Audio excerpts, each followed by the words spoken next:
All right, guys. Good morning, everyone. How are you guys doing? I hope you guys are doing good. Welcome back to my channel. How are you guys doing? Please, if you're joining me here for the first time, please subscribe to the channel, put on your notification bell, share the broadcast so we can get a wider audience, and as well, comment where you're watching from. Happy to see you guys back here again this morning. I was supposed to come on live stream in the evening yesterday, but I had a busy schedule, so I wasn't able to make it. I hope you guys are all doing good. Welcome back. Welcome back. Welcome back. Nice to meet you guys. Nice to meet you guys. Nice to meet you guys here one by one. Welcome, welcome, welcome. Yeah, we're going to be discussing a very important topic today. Very, very important. Waiting for more people to come in. More people coming. All right, all right, all right. All right. Please, if you're joining for the first time, please comment where you're watching from. Comment where you're watching from. Comment where you're watching from. Thank you very much for joining. Thank you very much for joining. All right, without wasting time, let me just go straight to the point. You can see the topic. The topic says Africa is the richest continent on earth. Just from the continuation of our discussion yesterday, that's where I'm standing on. You know, most of the time, we Africans, we don't know the value of what we have. This is the problem we have in Africa. We don't know the value of what God bestowed on we Africans. We are richly blessed. We are blessed in all ramification. We are blessed in everything.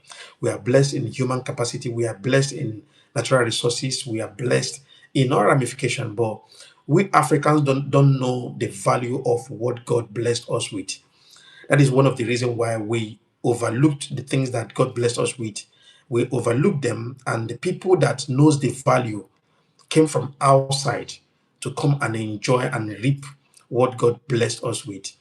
And it is right time for we African youth to start waking up and realize that we have everything that we need to build Africa and make Africa a conducive continent for all Africans. I've made it clear before that there is no reason why any African child should be out of school or go to bed with empty stomach. There is no reason.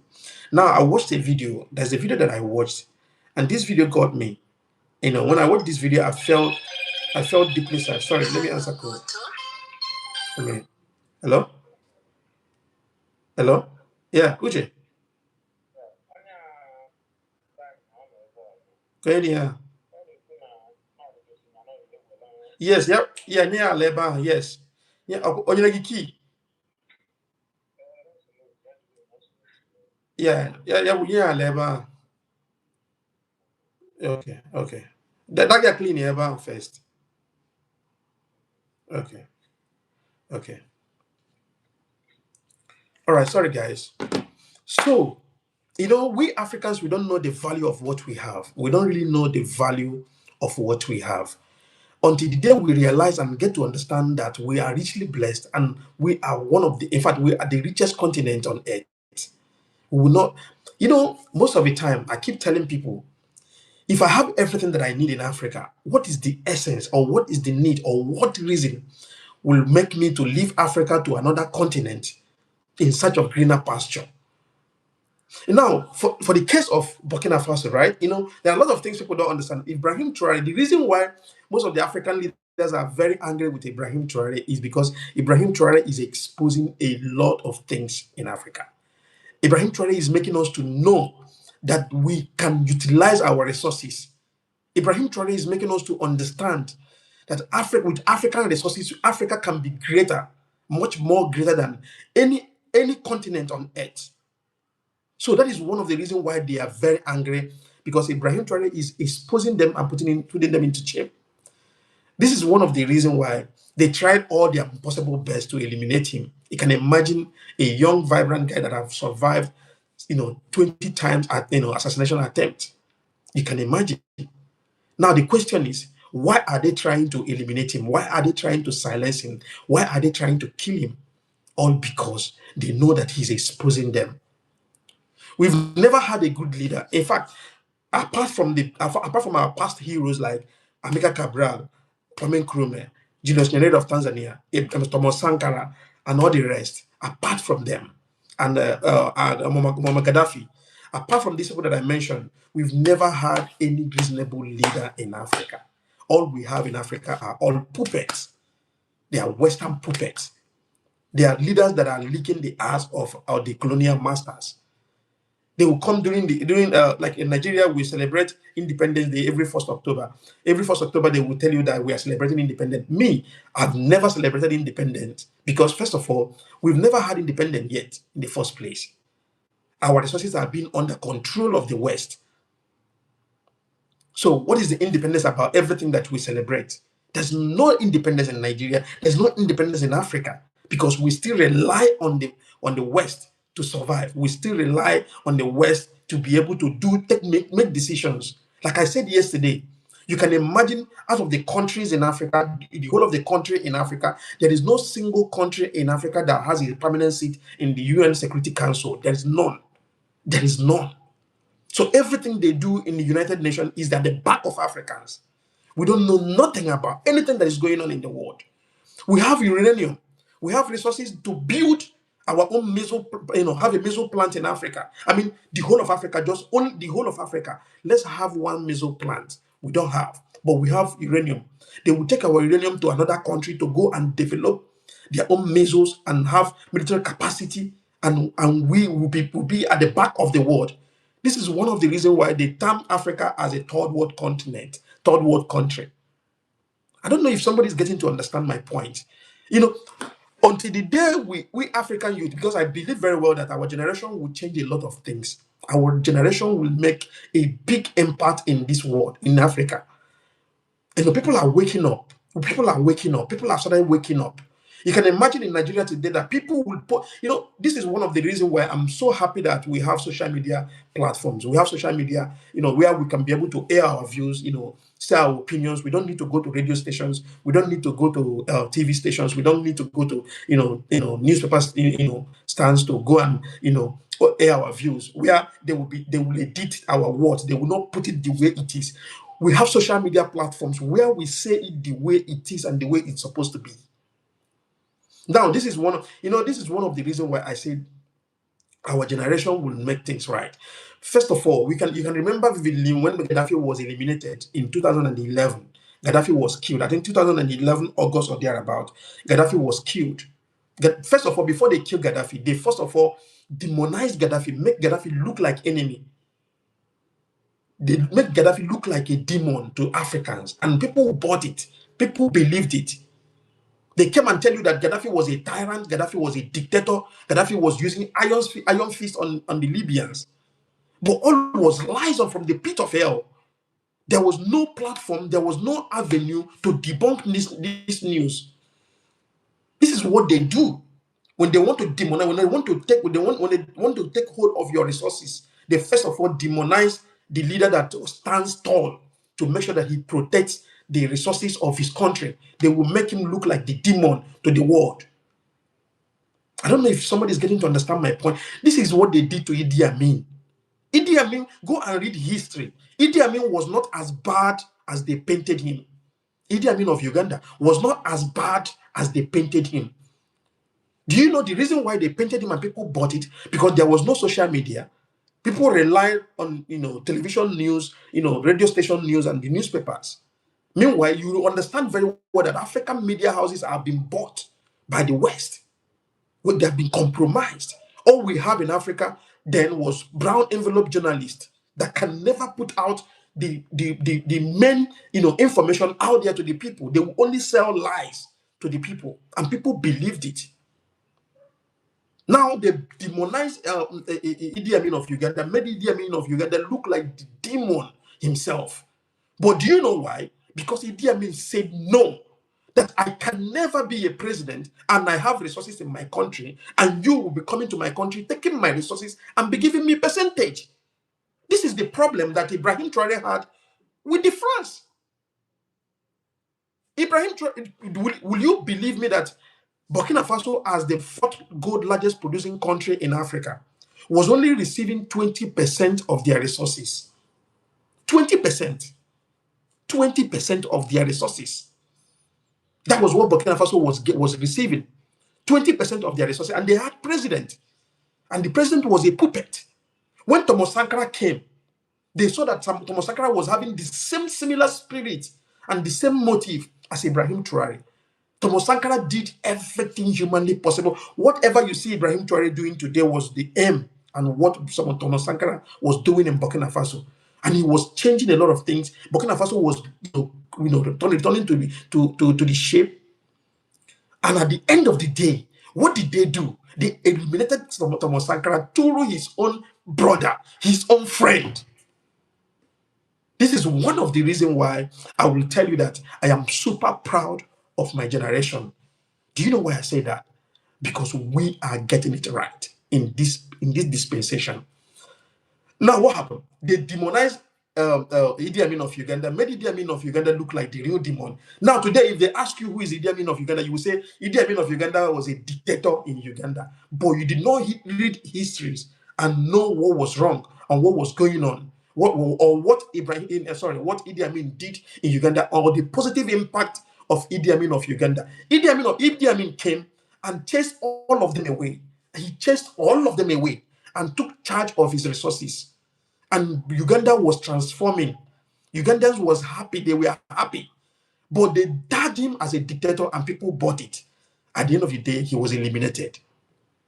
The same thing in Gaddafi's case. Libya was one of the richest countries in Africa. Gaddafi did amazingly well in Libya.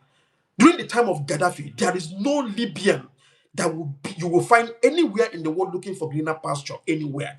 It is not possible. Libyans were happy. Gaddafi turned farm in the desert. He built a farm in the desert that was producing rice, cultivating rice, like in hectares of land, a massive hectares of land, cultivating rice. Gaddafi was providing basic amenities, providing everything that Libyans needed to survive. Free medical care, and affordable electricity. I mean, good pipe-borne water, good, everything. Educational system was perfect. Not just only that, Gaddafi was also looking after other African countries, poor African countries, like Gambia, where I reside today. Gaddafi, there is a hotel that Gaddafi built in this country. Gaddafi made a positive impact in every country in Africa. Any country in Africa that will come out and tell you that Gaddafi did not impact it positively in his country, that person is lying against Gaddafi and the spirit of Gaddafi.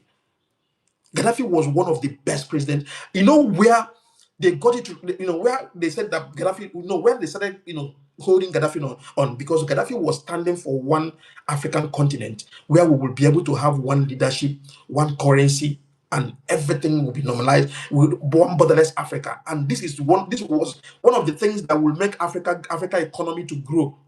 If we have one borderless Africa where we can be able to have free trade and all that. They said, no, this man, if we leave this man would spoil a lot of things for us. And you see the kind of agenda he's pushing out there. And he was pushing it, and it was working out. This is one of the reasons why they came out, they went and established what they call AFRICOM. And ask me, what was the function of AFRICOM? What was the main purpose of establishing AFRICOM? Before AFRICOM was established in Africa, there was nothing like insurgency. Insurgency was not as bad as this. Was never as bad as it is now. There was nothing like insurgency into this height we are now. So they established AFRICOM, telling you that the reason why they established AFRICOM was to help Africans to fight insurgency. So they knew that there would be a high rate of insurgency in Africa, in the Sahel states, where all the states, all the countries that has natural resources, gold, crude oil, and all the rest. They knew. So they knew very well that what was coming to Africa. That is why they created AFRICOM. And immediately that AFRICOM was created in 2007 and started functioning in 2008. Ask me, where is the headquarters of AFRICOM? The headquarters of AFRICOM is in Stuttgart, Germany. But they are functioning in Africa. Why will you take the headquarters of AFRICOM to a European country? Why not build the headquarters in Africa, since you really want to help Africans? Now, AFRICOM came to Africa, and at the end of the day, they started functioning in 2008. When they started functioning in 2008, problems started in Libya. Immediately, AFRICOM came, problems started in Libya. I think Libya war lasted for 2 years or thereabout.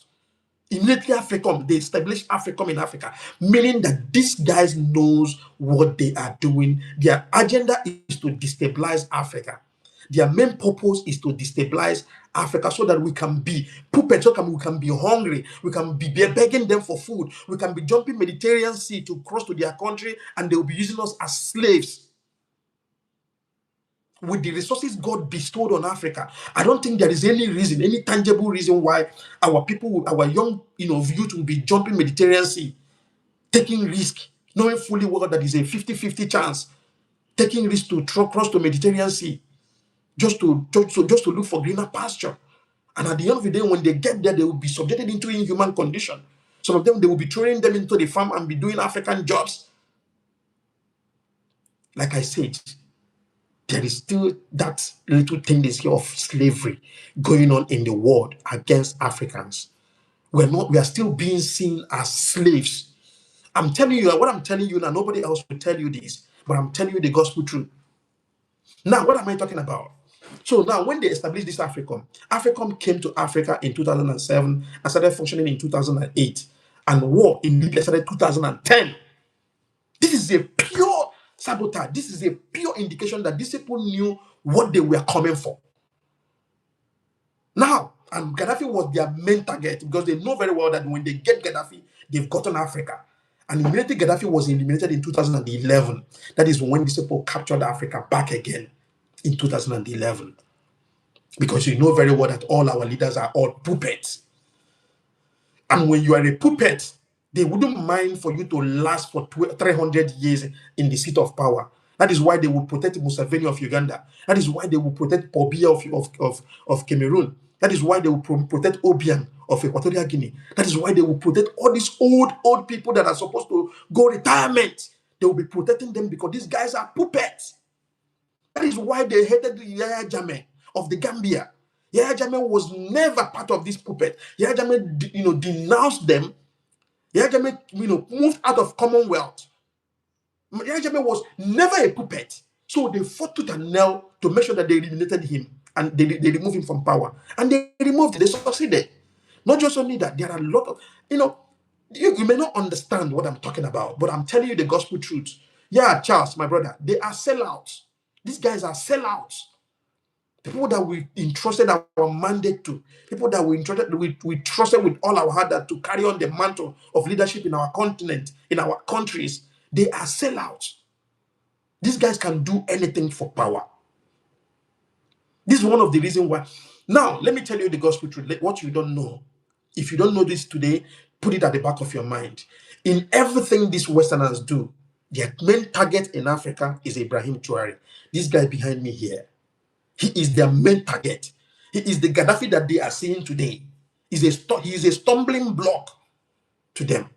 He is a big stumbling block to them. You know why I call him a stumbling block to them? Because Ibrahim Traoré is quietly, silently creating awareness. Ibrahim Traoré is not just only making impact in Burkina Faso.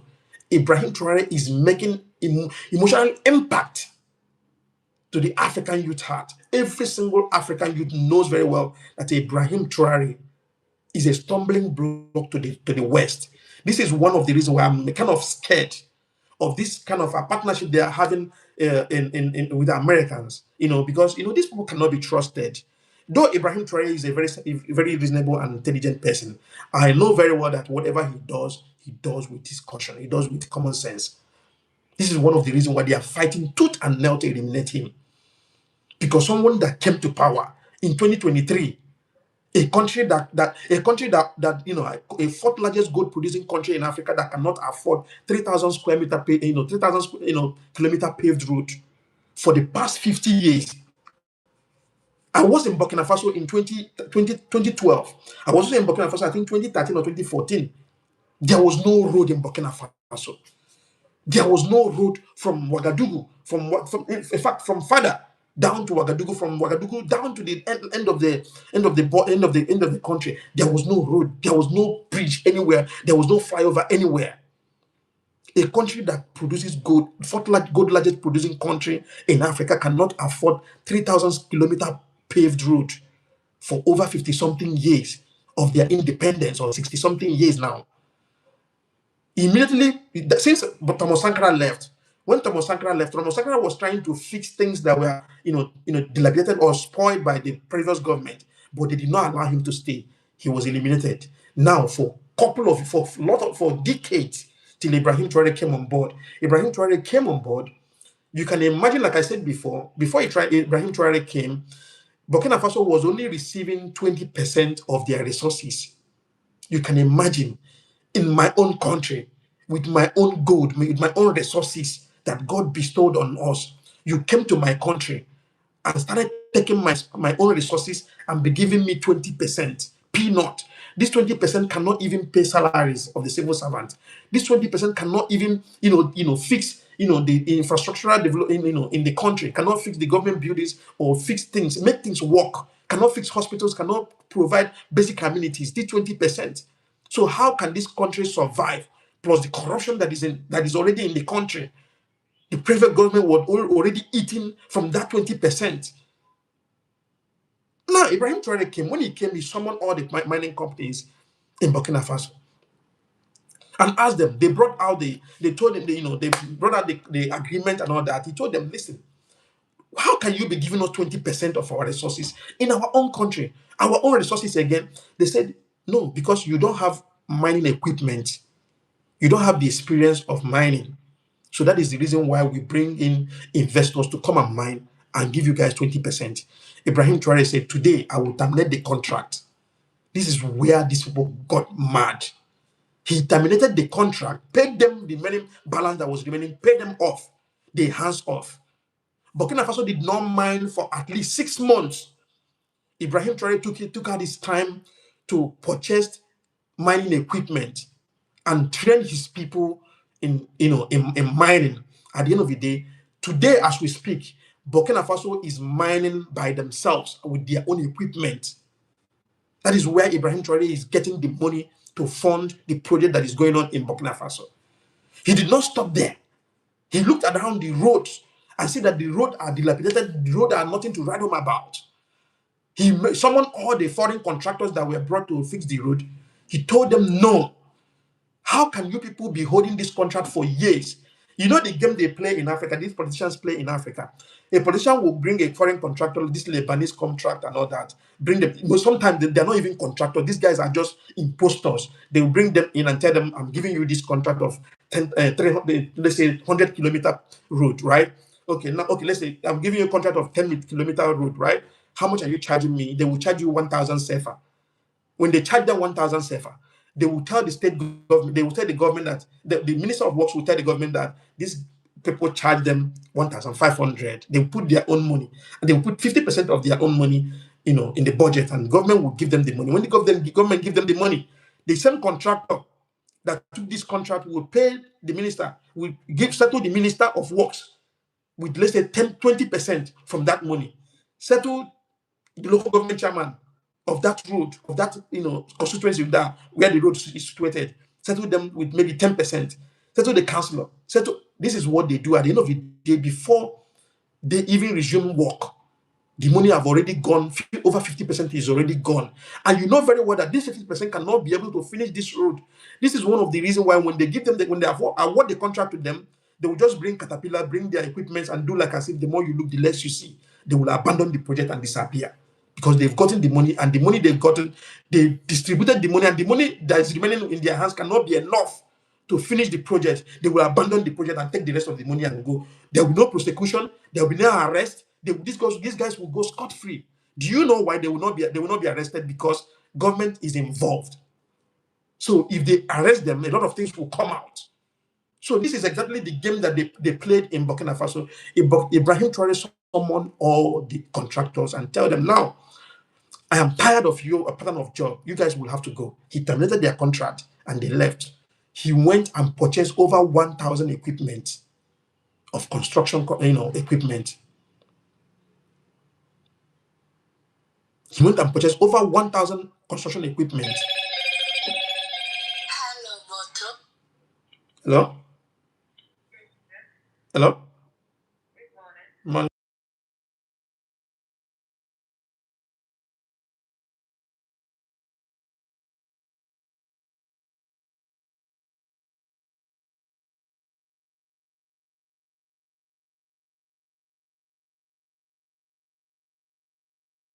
Okay. Okay. Is it FedEx at Caraba? Sorry, Betty Harden Highway. Okay. So, what am I talking about? At the end of the day, this is one of the reasons why Ibrahim Traoré summoned all of them and sacked all of them. At the end of the day, he purchased over 1,000 equipment. When he purchased 1,000 equipment, he did not stop there. He sent his people out for training, to train them on how to, do this infrastructural development. They trained them and they came back. Today, as we speak, Burkina Faso is, I would say, is a project site.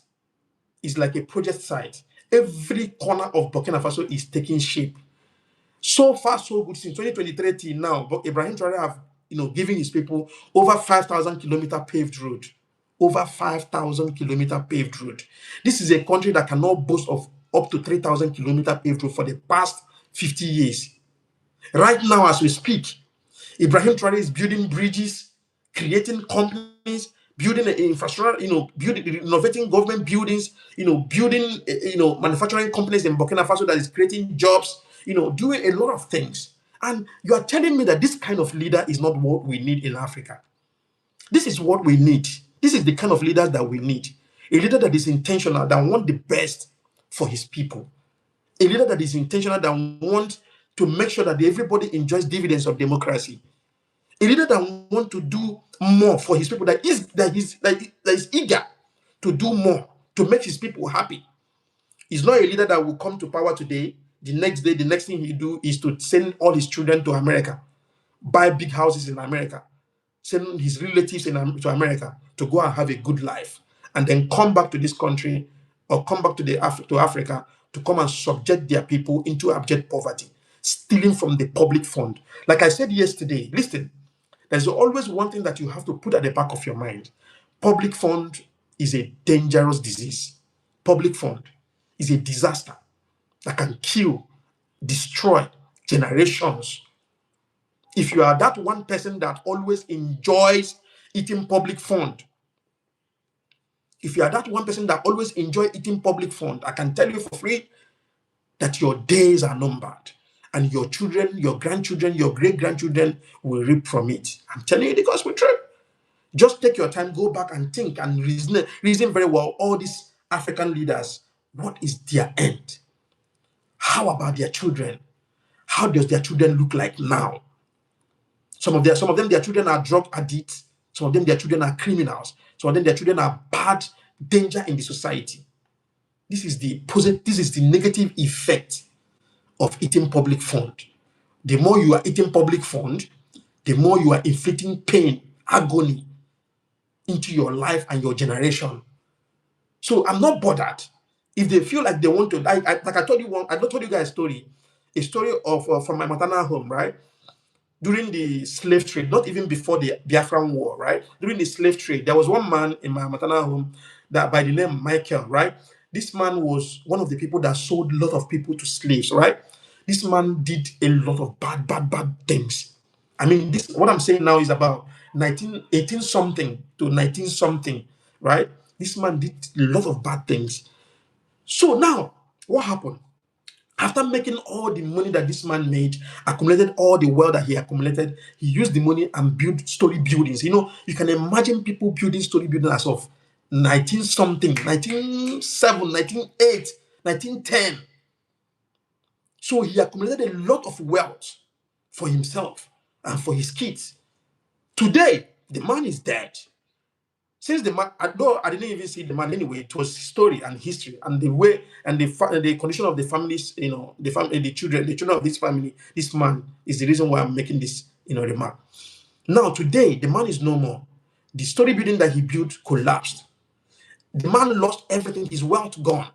His children, there is no single person from the man's children to his grandchildren to great grandchildren to great great grandchildren in that man's lineage, right? There is no single person that is reasonable. They are all drunkards, criminals, all the rest. These are the positive effect of eating public fund, not just only public fund, eating, corrupt fund, corrupt money that is not meant in a legit way. Now, I remember vividly, one of the reasons why I always tell people that in Africa, average African think that, politics is an avenue to create wealth for yourself. That is one thing Africans always have in their mind, that once you join politics, you have made it in life. But they forgot that joining politics is not an avenue to make wealth for yourself. Joining politics is an avenue to serve your people. If you're giving a fund or money to better the life of your people, use that money wisely. Use that money to better the life of your people. It's not when you're giving money to better the life of your people, you take that money for yourself, for your personal gain. You are hurting your children, your generations to come. I remember vividly our previous governor. When our governor was, before he became governor, he was having one boy. There was an errand boy to him anyway. This boy had no job. I made this remark yesterday, and I will still repeat it again because I have to repeat it. So this guy had no job, right? So he was just an errand boy to our former governor. So when our governor became a governor, because you know what they do in Nigeria, there's no election in Nigeria. What we have in Nigeria is selection. So they do selection, not election. So when our governor became a governor as a 2015, after 4 years of his first tenure, right? Because he used local government chairman to compensate his boys. So he compensated one of his boys. Then his second tenure, he brought that his boy that used to go errand for him, that he, even when he became governor, he bought the camera tiny light for this boy. So he brought him in as our local government chairman. This boy had no job, had no business running, had no clue of anything governance. He was just a nobody. He had no house and all that. So the first year of this guy in office as local government chairman, the first thing he did was to build a massive mansion for himself in his father's house, right? Not just only that, he bought lands everywhere. Not just only that, he bought a house in the city. Not just only that, after the 4 years of his tenure, when he stepped down, the next thing he did was to pack his family, pack his children, his wife, his relatives, his uncles, his auntie, pack them, go United Kingdom, that's UK, and abandon his people, subject them into abject poverty. Now, he's inside his mind, he think that he's giving his family the best of the life, but he don't know that out of his negligence, not negligence, his wickedness, there are a lot of people that are suffering today in his constituency, in his local government. There are a lot of people that are going through because of lack of accountability. He was not able to fix medical facilities in his local government. He was not able to fix the government schools that was in local government. He was not able to, fix roads that were, dilapidated, that was supposed to be fixed in his local government. What he was doing and busy doing was accumulating wealth for himself. This is the average, African mind mentality. Always think that politics is an avenue to accumulate wealth for ourselves, and forgetting that politics is an avenue to serve your people and try to give back the dividends of democracy. It's uncalled for. Roger said, happy the people are the bodyguard protecting Captain Traoré life to protect the future. Exactly. Please, if you're joining me here for the first time, please subscribe to the channel. Put on your notification bell. Please do that for me. Subscribe to the channel, put on your notification. Give me a thumbs up. I want thumbs up because the more you guys are giving me thumbs up, the more you guys are giving me thumbs up here, the more, because a lot of things, most of the time when I hit, when one of their boys are here, they try to report my page. This is one of the reasons why I lost my 15,000 followers Facebook account. I had to struggle back again, come back again to 1,500. I lost it again. So these guys, they are not happy that we are preaching the gospel of truth and exposing evil to the world. So that is the thing. If we are African youth and we love our continent and we really want Africa to be the best, that there will be no reason why our youth will be jumping Mediterranean Sea to cross to Europe just to have greener pasture, right? It is our time. This is the right time to start holding leaders accountable. Start reminding them, using our platform to call them out. using our platform to remind them what they are supposed to do.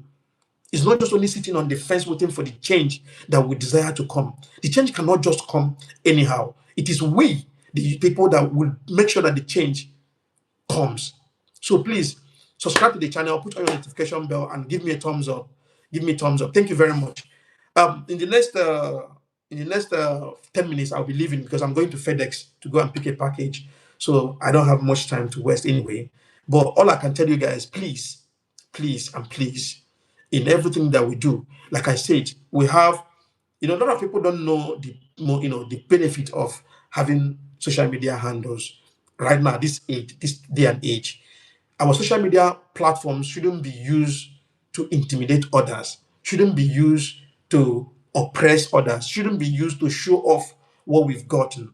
Our social media platform should be our tool, a very powerful tool in our hands to create awareness and lend our voices in a positive way, making sure that we let people, go to the rural areas. If you see people, preach the gospel of truth to them, tell them that, listen, politicians are not your God.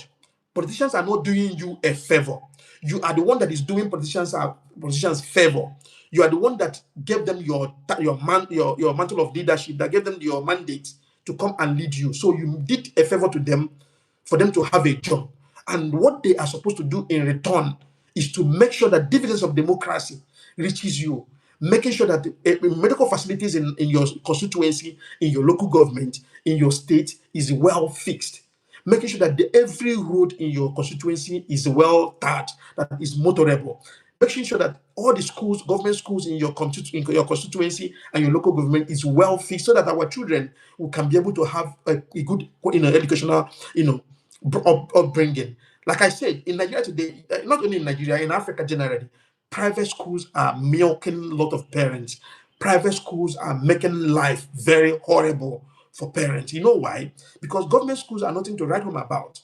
Some government schools in Nigeria today doesn't even have desk where children will sit and learn. Some children in government schools in Nigeria today are sitting on the floor to learn. This is a country that produces millions of barrels of oil every month. This is a country that, if we are to utilize our resources, our resources that we have in Nigeria, we have everything. We have crude oil, we have gold, we have oil, we have uranium, we have coal, we have every natural resources that you can think of. We have sodium chloride, we have every natural resources that you can think of, but we cannot be able to afford 3 square meals a day. Our civil servants are not being paid well. Corruption everywhere. When you pay civil servants well, I can tell you for free there will be no corruption. But when you deprive them of that, good salary, what do you expect? Everybody want to survive. Everybody want to live. There will be high rate of corruption. This is one of the reasons why I keep saying it. If you want police to work without being corrupt, pay them well. A police officer that you are paying at least 400 or 500,000 naira every month will not think of how to do corruption, because he knows very well that when he commit corruption, he might be sacked and he will lose his job, because he will lose his well-paid job. Today, some of our police officers are resigning from their job. Some of our soldiers are resigning from their job. How much is their salary? By the way, these are money that somebody that in Alaba International can make within 3 hours. Yes, salaries of civil servants in Nigeria today, the trader can make that money within the space of 3 hours or 4 hours. It's nothing to write home about. How do you expect someone that is earning 100,000 naira to survive? A family man that will have rent to pay, will have water bill to pay, will have electricity bill to pay, will have medical bills to pay for his children, will have school fees to pay, will have to eat food, will have to buy clothes, toiletries, and all that. How do you want a 100,000 naira earner to survive in Nigeria? How? Is it a miracle? It can never be a miracle. So you don't expect them not to be corrupt. They will definitely be corrupt because you are not paying them well. So pay them well. Stop eating. Because if you come to the National Assembly today, or the Senate, Nigerian Senate today, or ministers, go and check their areas, go and check their allowances, go and check their salaries. These guys are taking home, each minister in Nigeria today takes home over 5 million naira every month. Over 5 million naira every month. every month. Over 5 million naira every month. Why not, reduce their salary and add their salary to the civil servant so that people can earn? A civil servant in Nigeria today cannot even afford, three-bedroom bungalow. Cannot. And government cannot even think. Nigeria, we have big land mass. Cannot think of building affordable homes for civil servants. As simple as ABC, to make Nigeria and Africa a better and livable place. It's as easy as ABCD. It's not something that it's not something that you need to consult any. It's as easy as ABCD. Election is around the corner in 2027. I can see what the APC government has dished out just to be able to sit in power, just to be able to remain in power. These guys are giving this guy dished out over $1 billion because trailers of rice everywhere. People cannot just eat only rice, for crying out loud. Empower people. Look at what Very Dark Man is doing. Very Dark Man is giving out 1 million naira every month to 4 people to go and learn a skill. Build skill acquisition centers every state for you to go and learn a skill. It will reduce corruption, it will reduce crime, it will reduce a lot of things and build up human capacity in the society. To be honestly speaking, we are doomed. If you don't know that Africa is doomed, believe you me today, with what is happening in Burkina Faso, with the kind of development that is happening in Burkina Faso within the space of 2-3 years, bro, that small country compared to Nigeria that has everything. Nigeria is on its own supposed to have a meso plant. Nigeria are on their own. Nigeria, if the world is being fair enough to Nigeria and we have reasonable leaders, Nigeria is one of the powerful countries on earth. And Nigeria should have a meso plant of their own to protect their citizens and protect their country.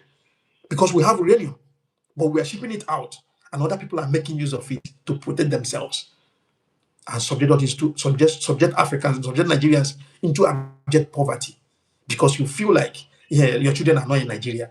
Listen, most of these African leaders, their children are dual citizens. I'm telling you the gospel truth. Most of these Nigerian politicians, most of these African politicians, their children are dual citizens. America is their safe haven. UK is their safe haven. Canada is their safe haven, where they run to and have dual citizenship. So whatever that is going on in this country, in this continent, is not their business. They don't give a fuck about it. They don't care because they're already having that life. These guys have mansions in America, have mansions in Europe, have mansions in Canada, have mansions in UK. So whatever you are going through is not their business. And you are sitting and be supporting them, clapping for them and be singing praises to them. We are doomed until the day we wake up and realize that we have the capacity, that the power belongs to the people. We will get to understand the importance of holding leaders accountable. We'll get to understand that it is our right to hold these guys. These guys are not our God. They are our servants. When you see them, you start singing praises to them. Oh my goodness. I watched Nigerians the other day in UK when President Bola Ahmed Tinubu came to UK. I watched Nigerians lining up, singing praises on your mandate. We shall stand. People, and they are dashing you £500. They are giving you £500 for you to come and sing on your mandate. You are singing praises to someone that you employed, that you did him a favor by giving him job.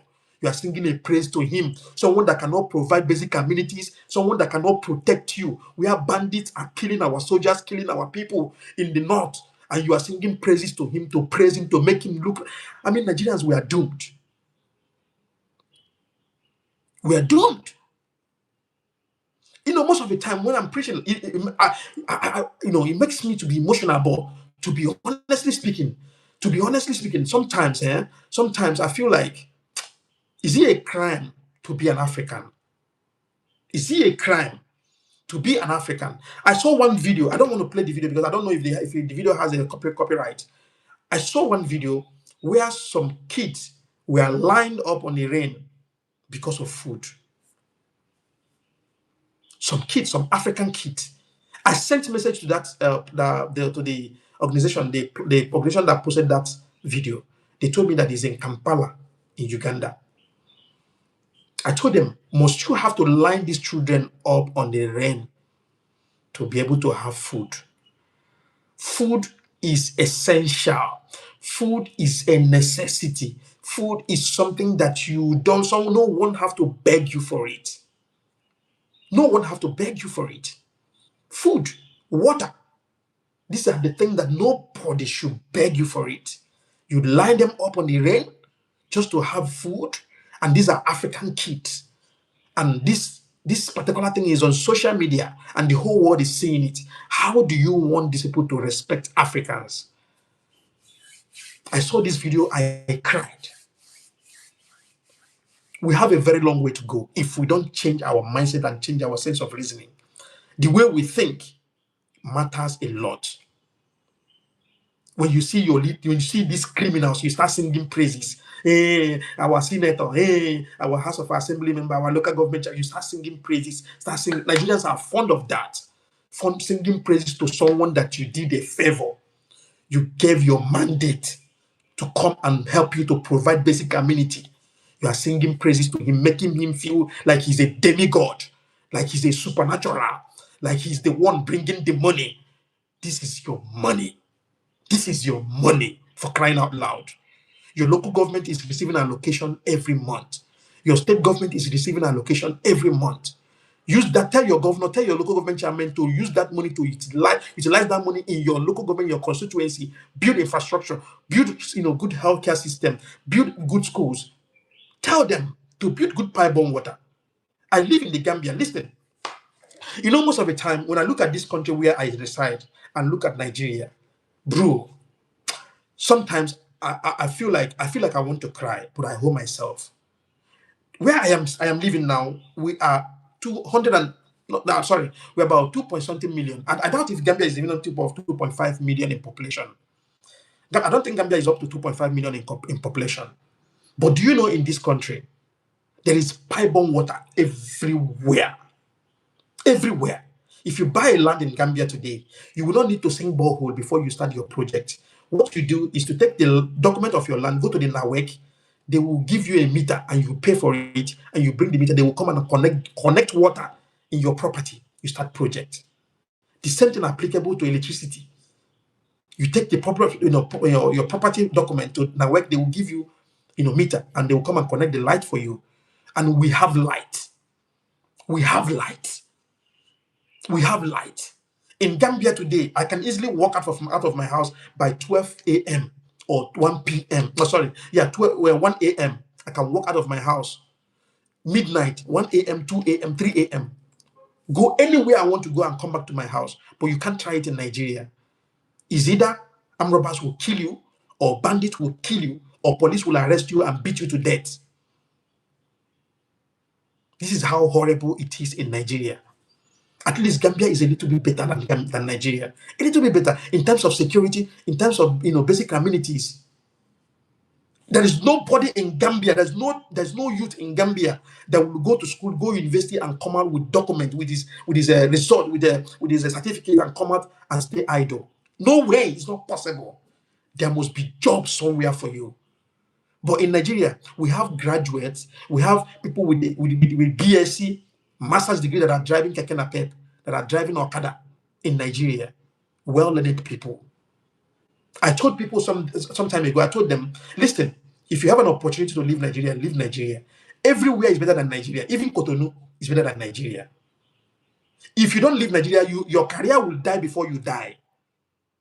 Your career will die before you die. That's one thing I will tell you about Nigeria. Nigeria is a dream killer. Nigeria is a dream destroyer. No, I'm not trying to put my country in a bad light, but I'm telling the gospel truth, because it's here already. It is already here. Now, let me bust your brain. Do you know that I lost my only brother in 2024, February? Yes, I lost my only brother. How? Through accident, because of bad road. I lost my younger sister in 2017 because of what? Bad road, in the accident. So if I'm telling you this thing, when I lost my brother, that's when I lost my cool. I started using my platform to start shouting. So if I'm telling you these things, I'm telling you out of passion.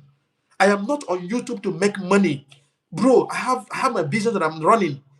I'm not on YouTube to make money. I'm here to create awareness.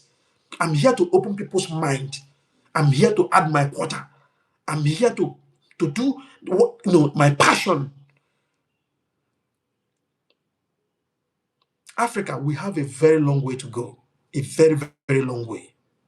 A very long way. Until the day we realize, and it is our duty to start holding these people accountable. It is our duty to call them to order. Because if you are waiting for them to do the right thing, you are wasting your time. They will not. These guys are greedy. Like I said before, corruption started from the grassroots. So it's already there. Even the youth that you are seeing today, if you still put them in position, they will do worse than what these guys are doing. So it takes only the grace of God to eradicate corruption in Nigeria and in Africa at large. It takes only the grace of God. So all I'm saying, kudos to Ibrahim Traoré. He's doing amazingly well in Burkina Faso, because what we are seeing so far within the space of 2-3 years, bro, there's no country that will achieve such milestone within that short period of time. You can see bridges everywhere in Burkina Faso. You can see good roads everywhere in Burkina Faso. You can see medical facilities are being erected. You can see schools are being renovated and still building. This guy is modernizing Burkina Faso in a way that that's beyond human comprehension. You will not get to understand. If you've been to Burkina Faso before and return back to Burkina Faso now, you'll be wowed. I'm telling you the gospel truth. So such a leader deserves to be applauded, deserves to be encouraged, deserve to be, projecting his work to the limelight so that the people will see. This is the kind of leaders that we need in Africa. I always call Ibrahim Traoré somewhat Thomas Sankara reincarnated. I always call him Kwame Nkrumah reincarnated. I always call him, Amilcar Cabral reincarnated. I always call him Julius Nyerere of Tanzania reincarnated. I always call him Idi Amin of Uganda reincarnated. I call him Gaddafi reincarnated. Do you know why you always see Idi Amin of Uganda as demon? I've told you the story. Idi Amin was not as bad as they said, because he refused to be a puppet. That is why they projected him as a demon. Please subscribe to the channel, please. If you're joining me for the first time here, put on your notification bell, and as well, please give me a thumbs up. The more you give me thumbs up, the more these guys will not be able to, report my account. Please, thumbs up, thumbs up, thumbs up, thumbs up. Please, it's important. It's very, very important. Do that for me. That's all you could do for me. Please do that for me. Thumbs up, thumbs up, thumbs up, thumbs up. I'm not saying thumbs up, please, thumbs up. So I call Ibrahim Traoré, Kwame Nkrumah reincarnated. What he's doing in Burkina Faso is, in fact, you've not been there. You know why it seems like it's a fairy tale to you? Because you've not been there. Until when you are there, if you have been to Burkina Faso before and you return back to Burkina Faso now, I swear, my bassy, you will never, you'll be asking, no, this is not Burkina Faso. I'm not saying that everywhere in Burkina Faso now is like America. No, that is not what I'm saying. But at least there is a significant change. There is an obvious change that you can see. A massive change that you can see.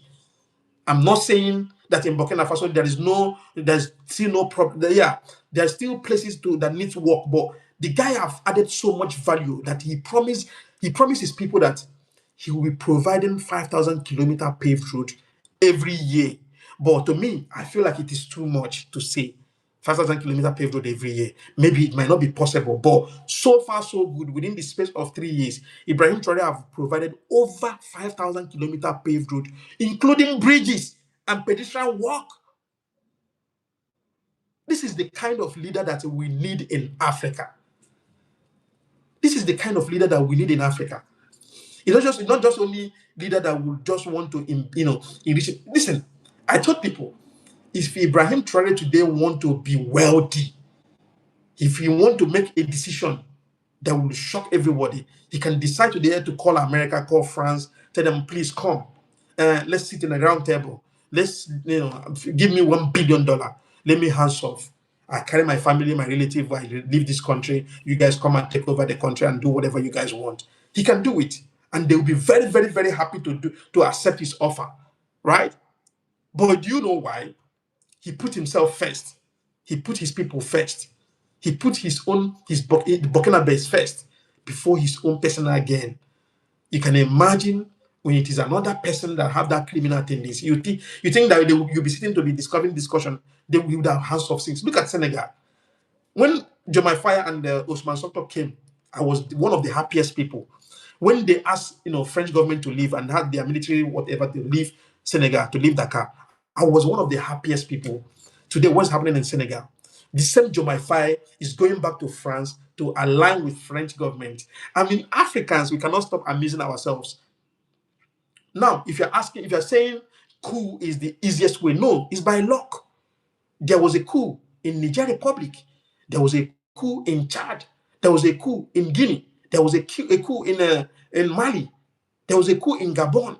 But why are they not doing the same thing Ibrahim Traoré is doing? Because they have different mindset and different aim, different opinion, different mindset. Ibrahim Traoré came putting his people first, but this other guy came putting their own comfort first. Go and look at Dumbuya of Guinea. When you can imagine the kind of convoy this guy goes with. He is interested. He's more concerned about his own stomach. He don't even care about his own people. At least Goita of Mali is doing a little bit better with the influence of Ibrahim Traoré. The Niger Republic, I think they are also doing a little bit better, but not as much as Ibrahim Traoré.